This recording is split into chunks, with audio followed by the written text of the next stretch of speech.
ये जो लेटर्स होते हैं ये हमारी बॉडी को रिफ्लेक्ट करते हैं।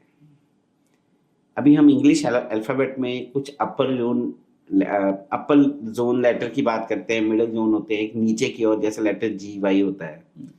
ये सब हमारे इंटेलेक्ट को, सोशल लाइफ को और हमारे एनर्जी लेवल को बताते हैं। ओके। फॉर एग्जांपल अभी मैं एग्जांपल दे रहा था कि आप लेफ्ट मार्जिन कैसे रखते हैं, राइट। हम बोलते हैं कि जब आप लिखते हैं it is your life on paper. Paper पे लिखते हुए जो लेफ्ट साइड है वो आपके पास्ट को बताती है, राइट साइड आपके फ्यूचर को बताती है। हमें शुरू से जब से हमने लिखना शुरू किया है तो हमें लेफ्ट साइड में, इफ यू रिमेम्बर अभिषेक, हमारी नोटबुक्स होती थी, उसका लेफ्ट मार्जिन होता था। बिल्कुल। तो हम लोग उस मार्जिन के ऊपर लिखना शुरू करते थे। अब मैं आपको ये इतना लॉजिकल सब्जेक्ट है ना, मैं किसी भी ट्रेड पे बोलूंगा ना, आप बताना, आप मेरे से पूछोगे ये लेटर कैसे हुआ। For example coming back, we have been asked to stay on to that left margin कि आपने ये करना है। इट मींस हमारा शुरू से we are wired in a way कि एक डिसिप्लिन को फॉलो करना है। राइट।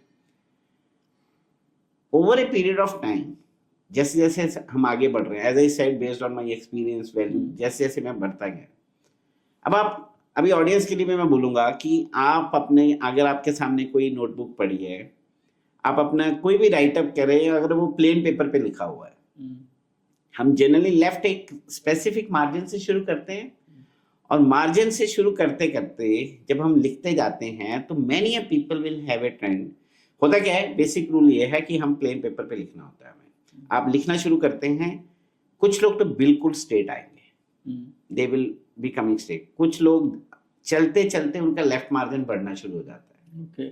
कुछ लोग जिग जैग में आएंगे, कुछ लोग इधर जाएंगे फिर एंड में वापस आ जाएंगे। ये सब का मतलब है, एक, it speaks about your discipline. Okay. Second, as I said, it is past. ये आपकी पास्ट मेमोरीज के साथ लिंक है, आप कितना बेस के साथ कनेक्ट है। And Abhishek, I am telling you, यहाँ पे हम ये भी बता सकते हैं कि आपके एज के इस जंक्शन में, आपकी जो भी एज है, seeing that movement of that margin, की एज के इस पड़ाव में आपके साथ कोई इमोशनली या कोई भी फैमिली में कोई ऐसी बात होगी कि जिसकी वजह से आप फैमिली से, बेस से हटना शुरू हो गए।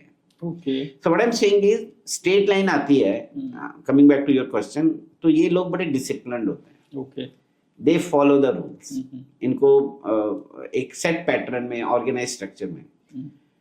Since you said I work on a team building part, और टीम बिल्डिंग में सबसे पहला पार्ट ये होता है कि क्या जिस एम्प्लॉय को मैं हायर कर रहा हूँ वो डिसिप्लिन है कि नहीं है, रूल फॉलो करता है कि नहीं करता। क्योंकि आज यंग जनरेशन क्या बोल रही है, माई लाइफ माई वे, मेरे को, I don't like this. And I am not saying it doesn't work in the industry, there are industries who are giving this freedom, but there are few industries जो बोलती है कि भाई हमें तो पूरा डिसिप्लिन वाला काम चाहिए, या कुछ रोल्स ही ऐसे हैं। फॉर एग्जांपल मार्केटिंग में कभी रूल लगा ही नहीं। I been into job for 26 years, और मेरे को आज क्या हो गया है कंपनीज में, 9 बजे आना और 6 बजे आने के पूरे रूल्स लग गए हैं, कैमराज लग गए हैं, सब कुछ लग गया है। बट कुछ लोग बोलते हैं कि कोई बात नहीं, कैमरा लगा लो, दिन में कौन सा कैमरा लगाओगे जिसके ऊपर मैं काम करूँ। अब ये चीज कहाँ से पता लगेगी? बिल्कुल। हैंडराइटिंग में जब हम देखते हैं कोई जिगजैग आ रहा है, लेफ्ट से लिखना शुरू किया, आ गया है, अचानक उसको लगा कि मेरा मार्जिन पीछे का मिस हो गया, फिर वो लेफ्ट की और वापस आ गया, फिर चला गया। दीज आर बीइंग सीन कि यहाँ पे ना this kind of person generally doesn't like कि ये किसी रूल को फॉलो करे। My life my way. I am not saying these guys are not following the rules. आज स्ट्रक्चर में, एनवायरमेंट में उनको काम करना है, वो करेंगे। बट बेसिक टेंडेंसी में जब भी बोलता हूँ ना कि मैं बोलूंगा, I will raise a question to the audience कि आपकी हैंडराइटिंग में जिगजैग आ रहा है सर, आप डिसिप्लिन वर्ड से कितना प्यार है आपका? मैं विल से कि देखो सर, नौकरी तो करनी है, ठीक है, 9 बजे क्योंकि अटेंडेंस लग जाती है 6 बजे, बट मौका मिले तो अपने को अच्छा नहीं लगता। I love to be chill out. हम यहाँ पे कुछ सही गलत नहीं कह रहे, दैट इज वर्ट, मेरा रोल कैसा है, मेरे को काम में क्या है। तो ये इस चीज के बारे में लेफ्ट मार्जिन आपके बताते हैं, discipline to the point, perfectionist, या थोड़ा सा जिगजैग, या कभी you have already moved from the past. अब आपने नोट किया होगा, जब आप राइट साइड को मार्जिन हम उसको कंसिडर करते हैं, right side is your future. Right side के मार्जिन पे आपका कोई कंट्रोल नहीं होता। ओके।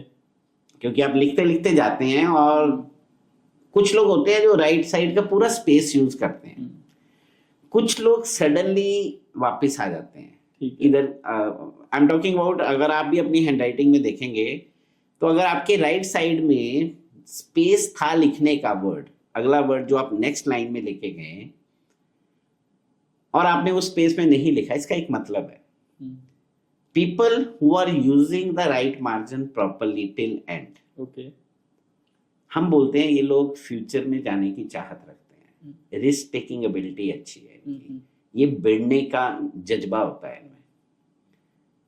जो लोगों का मार्जिन थोड़ा सा ज्यादा दिखता है वो देयर आर सेट फॉर्मूलाज, अभी हम उतनी डेप्थ में नहीं जा रहे, बट ये चीज ऑडियंस आराम से देख सकती है। हम बोलते हैं artificial barrier for future. Again I am coming to the line which I was using. We are a result of past journey, belief, experience, nature value.